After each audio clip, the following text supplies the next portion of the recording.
is coming back to the Boston area, giving audiences a chance to see theater told through the eyes of South Asian immigrants. Levin is out live this morning in Watertown to introduce us to the writers, directors, and performers to hear what the festival means to them. Levin. I will tell you what, Brianna, you know, the South Asian American Theater Festival is going on. It starts tomorrow, and it's going to go for 3 days. You're going to get 10 plays, and one of the plays is right here. And I'm talking to Ashok, and Ashok, first say the play in when it is there, and then say it in American. It's called Guntata Hriday Hey, and English translation is Entangled Heart. It is a story about an old couple living in India whose children have migrated to US, and it is the dilemma of live behind India everything and come to US or stay in India. So they are constant battle, and it's a story of generations which never going to end. I'm going to ask you, you just mentioned it. This stuff that goes on right now. Yes, absolutely. I have faced it. My next generation will face it, and it's not an ending story. Your beloveds are abroad, and you have belongings in India or whatever native country. So it's not going to change. Durgesh, when you get a chance to put this play together, you directed this play. How much did you make sure that it stayed as close to the everything that goes on in every country to make sure that everybody was like related to it? Yeah, I think it was important because the immigrant story is the same across.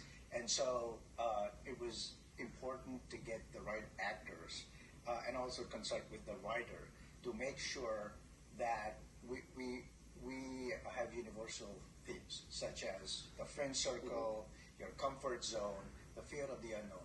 Make it universal. You talk about the immigrant story. I mean, people come from different backgrounds, but the immigrant story seems to be very similar. Yes, the immigrant story is always very similar because you have your friend circle, you have your family, you have your network back home.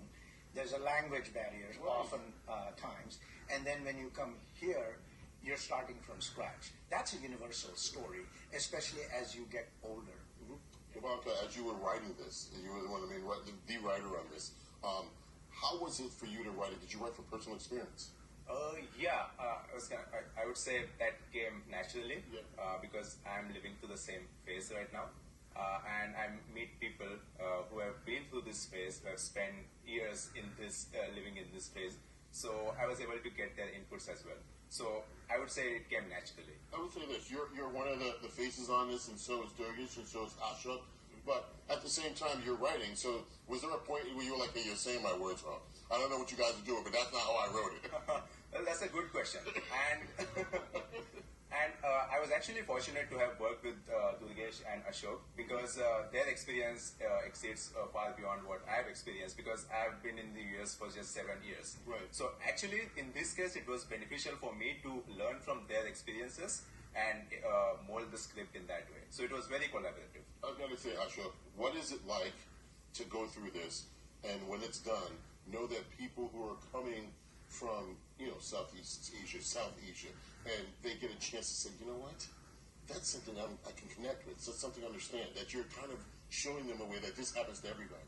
Absolutely. I mean, for me also the same question to me that we're asking is, should we go back after retirement or, So that I think is always the question in immigrants' mind. Should I stay here longer? Should I, go back, visit countries? But love is love. I mean, you tend, this culture or Indian culture or whatever your original culture. I think it's sharing culture is, I think, most important for the generations. And I can see a couple of boys in the skate, Ayan and Arjun, they're living the life right now. They can, fight both the cultures. Parents want them to live Indian culture as well as, they want to be in a society where they can promote and, live the local culture as well. So, no, absolutely. I think best is to blend the cultures together and live happily. I'll tell you what, you're going to get a chance to see all of this, and if you're thinking that maybe your story is just your story, it's not. It's a lot of stories that are going through here, and they're going to be 10 different plays for 3 days, starting tomorrow here at, I forget the name, it's Mosesian Theater here in Watertown. I've been getting the name wrong all morning, Brianna. It's 6:45, 321 Arsenal Street in Watertown. It's a fabulous place for it to be here this weekend. Lev, thank you for showcasing it. They're incredible people, and like you said, it's so important to share each other's cultures and be able to relate to other people in your community. So this sounds amazing. Thank you. Still to come on CBS News.